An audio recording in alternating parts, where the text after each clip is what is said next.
Good afternoon, guys. Here we are in the second episode of how we build a 5-story building here in Aventura, Florida. The last episode we saw how the surveyor marked all the points. We have it here. They already start digging around the piles top with the excavator here. They need to clear out the dirt around the piles. That way they can clean the piles caps, clean the piles tops, and do the pile caps. You can see here also they're already cleaning the top of the piles with chippy hammers.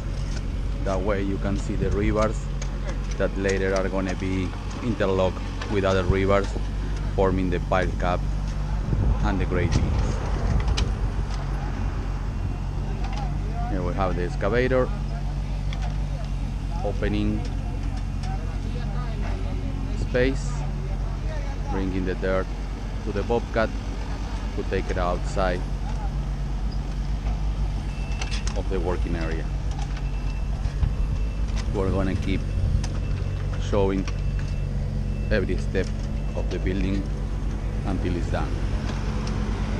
So please subscribe to this channel and turn on the notification bell so you can know when we have more episodes. Thank you for watching.